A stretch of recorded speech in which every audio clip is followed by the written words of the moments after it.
올해 사상 처음으로 대학 정원보다 학령 인구가 적은 이른바 데드크로스 현상이 발생하면서 지역 대학 곳곳이 많게는 수백 명까지 미달 사태를 빚었습니다. 지역 대학의 소멸은 지역의 교육 인프라 붕괴로도 이어질 수 있는 만큼 현 상황을 단순한 경쟁 논리로 취급해서는 안 된다는 지적까지 나오고 있습니다. 김태욱 기자입니다. 대학별 추가 모집 기간이 모두 종료됐습니다. 지역 몇몇 대학은 많게는 5차에 걸쳐 추가 모집을 진행했지만 곳곳에서 대규모 미달 사태가 빚어졌습니다.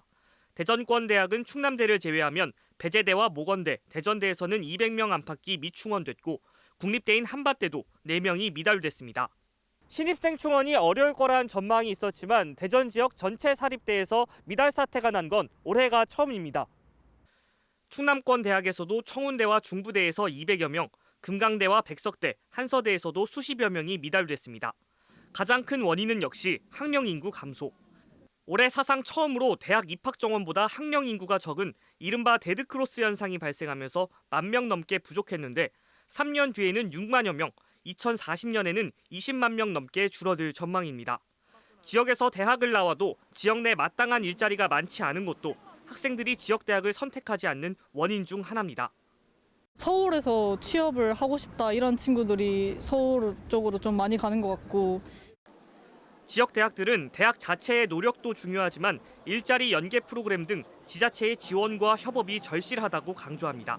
지자체에서 좀 더 많은 일자리를 창출해 주신다 그러면 학생들이 지역에 남고 또 그런 학생들이 많다 보면 지역 대학으로 지원하는 것들이 많아질 것이기 때문에 특히 지역 대학이 겪는 위기는 지역사회 평생교육을 담당하는 교육 인프라의 소멸 위기로 바라봐야 한다는 시각도 제기되고 있습니다.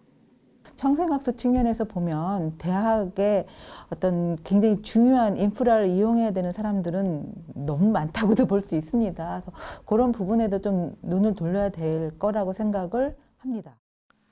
또 학령 인구 감소에 맞춰 대학 정원 감축과 지원책 마련 등 정부가 주도적으로 해야 할 일도 적지 않습니다. 전체 대학이 일률적으로 10% 정원을 감축을 하고 또 그 정원 감축에 따라서 등록금 수입이 감소하는 분에 있어서는 정부의 재정 지원을 이제 확대하는 방식으로 접근해야 된다고.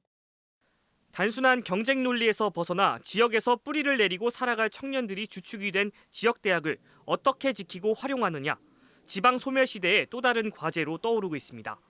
MBC 뉴스 김태욱입니다.